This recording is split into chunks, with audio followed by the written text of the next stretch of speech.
uh, uh, don't fall for those computer scams.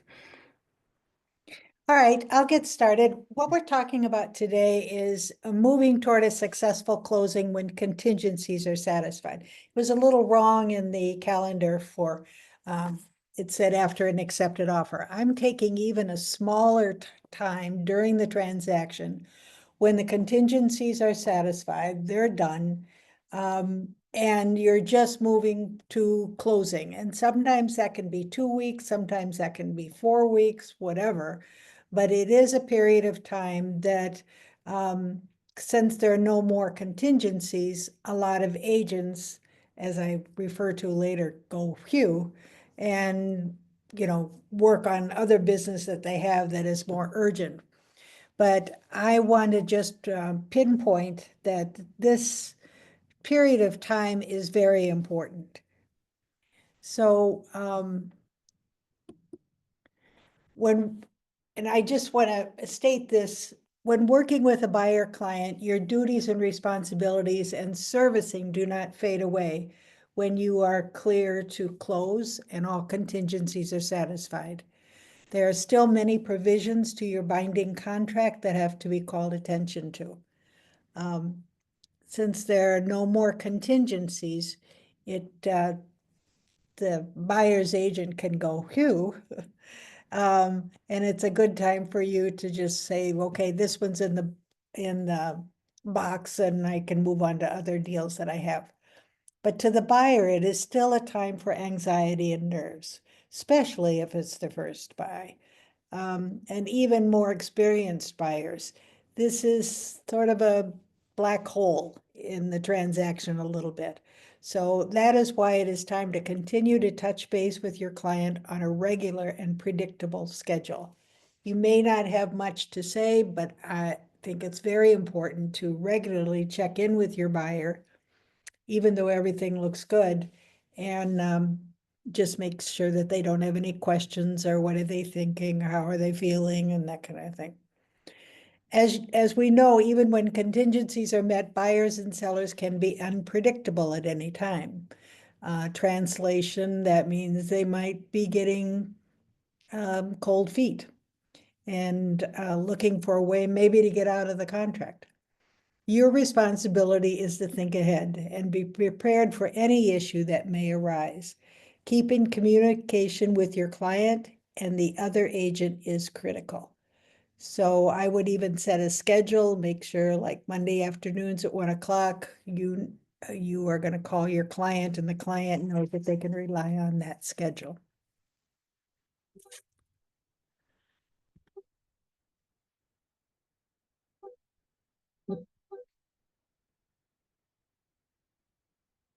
Thank you. When all the contingencies have been satisfied and documented, there is a period in the transaction when the buyer's agent still needs to be engaged, when stuff can still happen.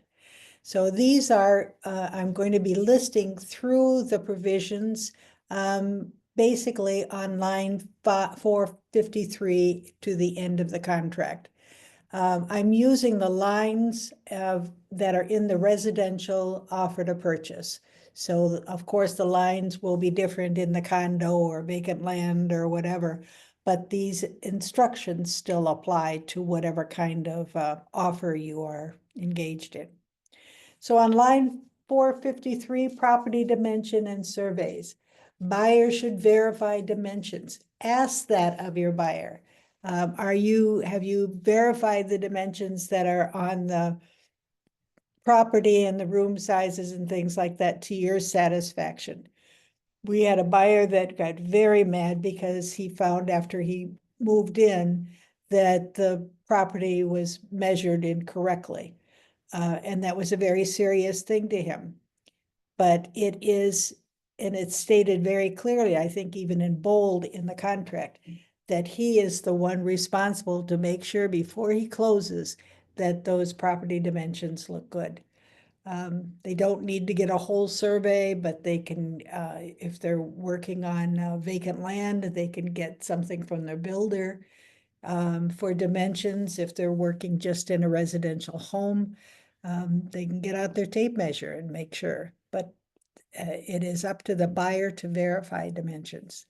Line 458, buyer and seller authorize their agents to distribute copies of the offer to buyers, lender, appraisers, title company, and any other closing services defined by RESPA.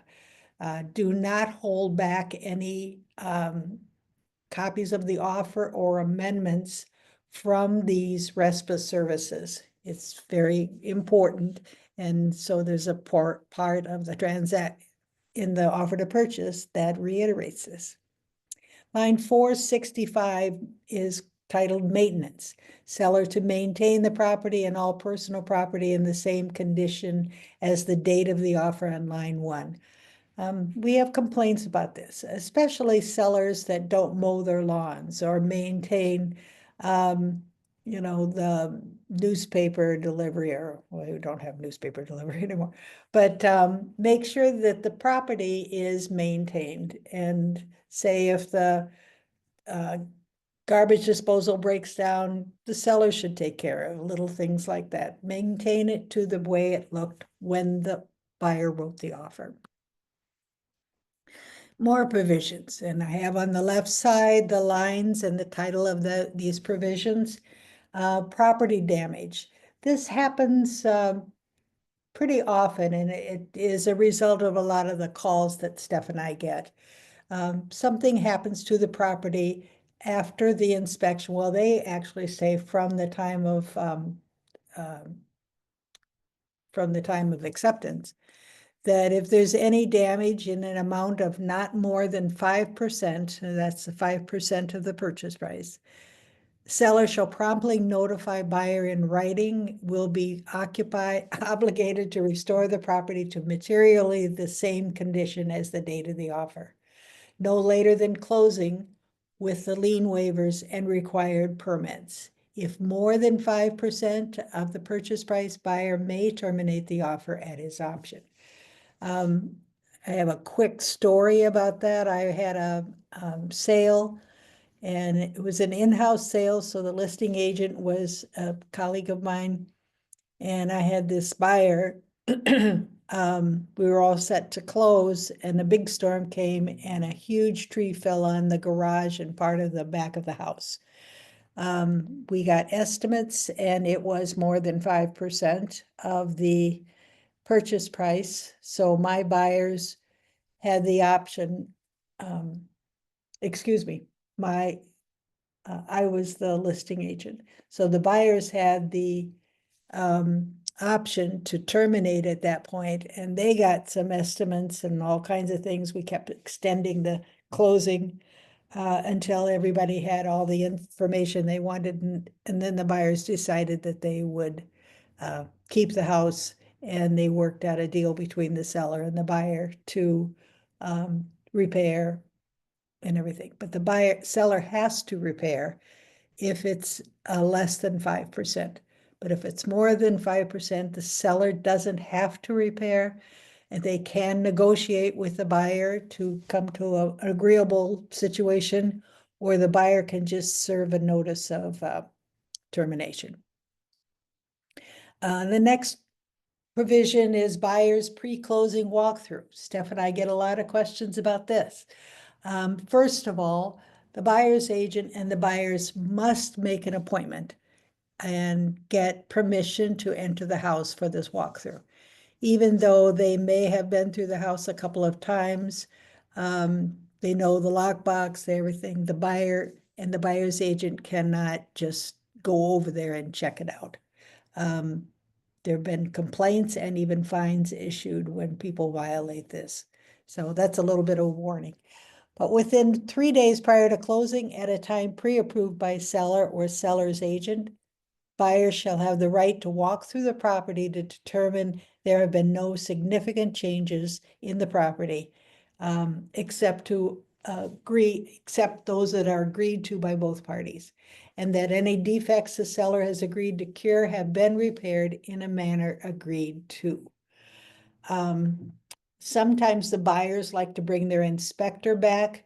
That is not considered proper through a walkthrough. That would be asking for another appointment and letting the seller know that they want to come through with their inspector to check on the curing of the defects. But it's not for the final walkthrough. Final walkthrough is just to make sure that it looks like it did at the time that the offer was written. So it's a time to look for light fixtures you thought were staying, or utilities that, all of a sudden the water heater's gone, things like that.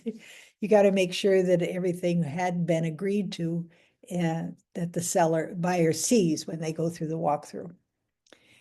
But we do have questions about it. There are sometimes arguments about it. There are sometimes threats of terminating the contract over it. So make sure that you understand what a walkthrough is and proceed preparedly.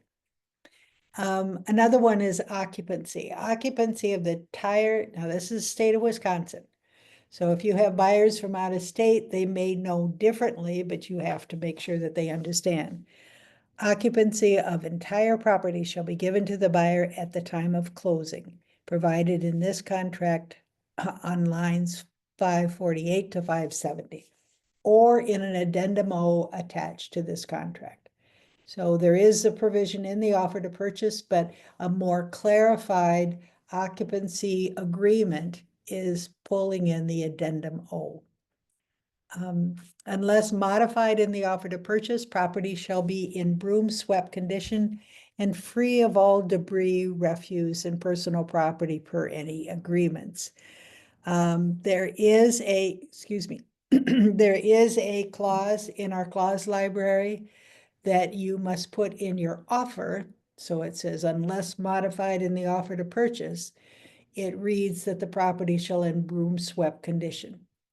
In our library, there is a clause that you can insert in your offer to purchase that says more than the broom swept condition. It is in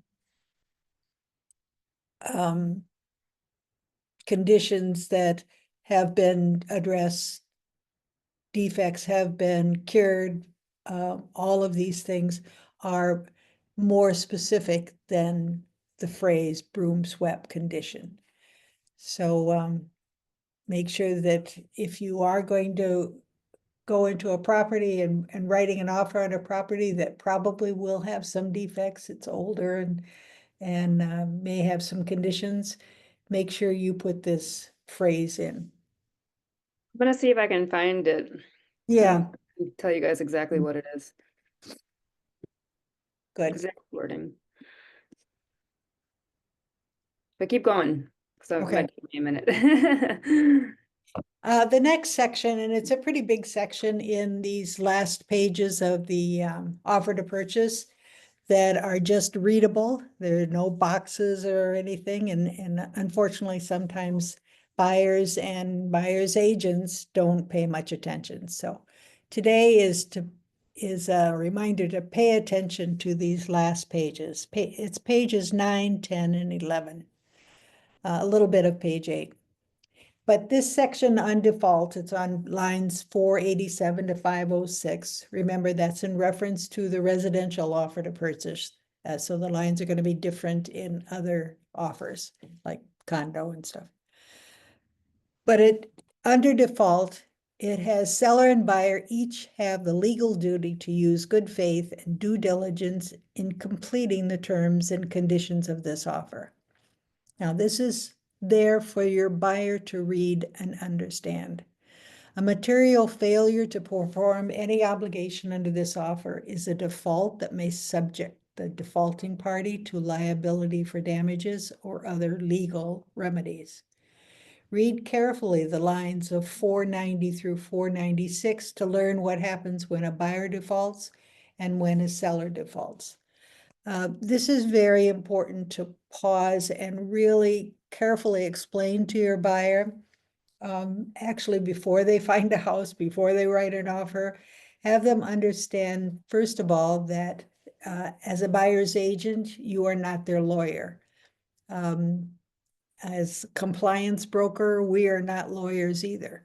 So what we are dealing with is our reading of the offer to purchase, the contracts that we use that are approved by the WRA.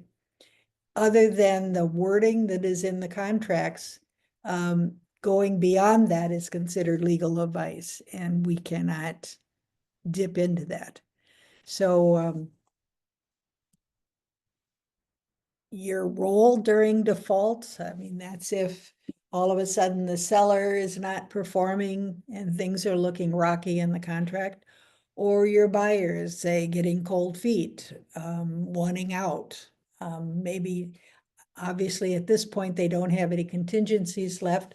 So getting out of a contract with no contingencies, that is considered defaulting on the contract, breaching the contract. So at this point, giving advice or what to do next is providing legal advice that we cannot give to our client. And this is usually when Steph or I will get a call from the agent. You know, my buyer is doesn't want to close, you know, certain things that they have discovered or certain things that have happened in their life or whatever, they've decided, even though all the contingencies are met, they don't want to buy this house. And that's when you go to these lines under default. I think it's on page 10. It breaks down to what do you do when a buyer defaults and what do you do when a seller defaults. Make sure that you go over those sections of the offer to purchase very carefully with your buyer or seller and have them read that. And if they cannot resolve the situation by more negotiations, then an attorney should be consulted. So you are not having that role anymore. The next provision section in these last pages is entire contract. And sometimes this is just passed over. You don't pay attention because it seems so obvious. But we have had situations where it wasn't obvious. So under entire contracts, lines 507 to 509, it means that the contract contains the entire agreement of the buyer and seller. This agreement binds and inures to the benefits of the parties to this offer and their successors in interest. This means anything that is not in the contract or amendments is not enforceable.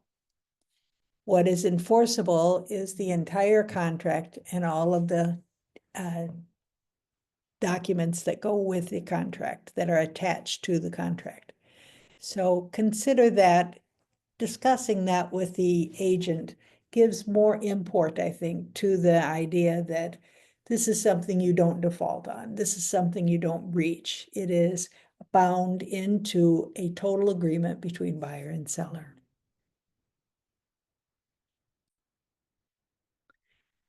Further provisions on page 9 of the offer to purchase. There's a line under sex offender registry, line 510, which means you don't give your opinion on if there's a sex offender in the area. You don't look it up for your buyer. You don't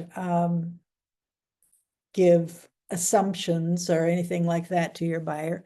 The only thing you can do is, if they're concerned about this, is direct them to this link, www.doc.wisconsin, and it's supposed to be a .gov. So direct them to where they can find the information. Don't provide the information or provide assumable information. The big section, line 513 to 542 in the offer to purchase is the FIRPTA, or the Foreign Investment and Real Property Tax Act. This is if your buyer is a person from a foreign land and not an American. citizen, they are subject to a tax when they sell in any property that they own in the United States. And if they don't pay it, the buyer of the property is responsible to pay that tax.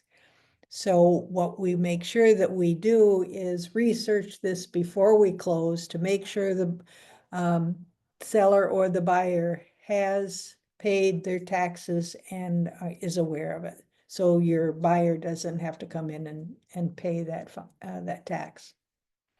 I said, if you really have any questions, read the lines 513 to 542 carefully and contact title. They'll be able to help you with that as well.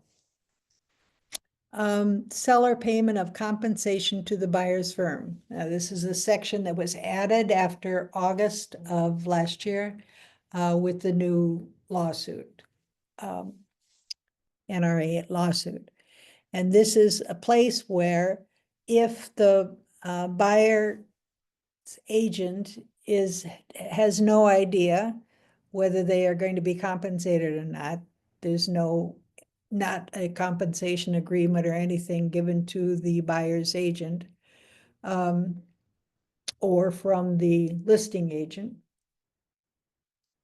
or the seller. You use these lines to ask what you are looking for as an offer of compensation. So if there's no other offer of compensation to your buyer's agent, to you, make sure that you fill out line 543 and put in the compensation that you are expecting when this transaction closes. So it is becoming more and more of the trend to using the offer to purchase. I'm seeing, I don't know, Steph, if you feel that way too, but we're seeing less and less of the offer of compensation to the buyer's agent, and more that the buyer's agent is putting it in the offer to purchase. 1000%, yeah. Yeah. It's a lot cleaner. Mm-hmm. Then you don't have to go back and adjust the commission the seller is paying or anything. I think small other things that are on, I think these are all on page 10 and 11. Wire fraud, that's a big paragraph that has been added in all of our documents, in our listing documents and our offers to purchase. But it's just make sure it's a responsibility to you and to your buyer. So you have to educate your buyer to not initiate any wire transfer until you confirm wiring instructions in person or by you calling a verified number of the entity involved in the transfer of funds. Always back it up with a direct phone call to the verified number. Never use contact information provided by any suspicious communication. It would usually be an email to you saying, verify this transfer, and it gives the phone number. Don't ever use that phone number. Always call the title company, get the right phone number to make sure that it can verify the transfer of funds. In the counter or rejection lines, we have calls and issues with this where the seller, the listing agent, when they receive an offer, they don't fill in those lines 620 to 621, where it says we are going to counter this offer or we are going to reject this offer. It needs to be initialed, and there's so many times we don't get that initial, and it looks it's confusing. It's not a clear instruction. So make sure you always initial those lines if you're going to counter or reject a contract. And that actually goes to the buyer's party if the seller is sending an amendment. On line 592, there's where you can attach the GMAR, make sure it's a GMAR addendum A, And then on addendum A, there's a place to attach other documents as in S and all the other documents, addendum O, if you're going to use that, where you can attach that at the back of addendum A. But you can attach addendum A to your offer to purchase for using those lines in 592. And make sure you attach these addendums. And there's a bold paragraph right before the signature lines. Prior to the seller's signature lines is the reminder that as accepted, the warranties, representations, and covenants contained in this offer survive closing and the covenants of the property. The seller agrees to convey the property on the terms and conditions as set forth in this and acknowledges receipt of the copy of this offer. It's written in bold because this is very important. And it does survive closing anytime we may get into a legal dispute. This bold statement is very relevant and very important, that all of these representations are still true after the closing. Again, these are lines that we really kind of read over and don't concentrate on, and that's what we're sort of doing today. It's very important that you attach the GMAR Addendum A for more protections and provisions with your offer. Many items and provisions in the Addendum A don't relate. There's a whole sections about well water and sewage treatment and things like that. So if you're writing in Shorewood, those are parts that you would totally skip over. But there are still other protections in the GMAR Addendum A that work. And it's basically a document that has been grown over the years by lawyers. It is a buyer consumer protection document, if you want to look at it that way. So it's important to use it, even if you feel that there aren't not many things that are applicable in the Addendum A, it is still good to attach it. So this is basically what I have for today's topic. And it is something that we don't really concentrate on that much. The final pages of the offer to purchase, but we felt that it was really important to get to these areas and make sure that you do read them with your client, and the client understands every last line in our offer to purchase. Any questions with anybody? Yeah, this is definitely one I don't think we've ever touched, which is great. No. So thank you. Well, I remember as an agent skipping over a lot of that too. Yeah. But what I really, when it became aware how important it was, is when I became manager. Well, eventually as an experienced agent. But when I became a manager and now here as a compliance broker, this is where we get a lot of questions, a lot of things about the walkthrough and, finishing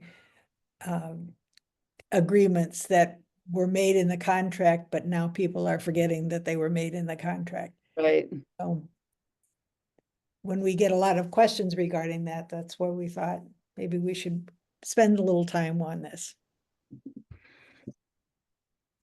So prepare yourself and give us a call anytime you have a question.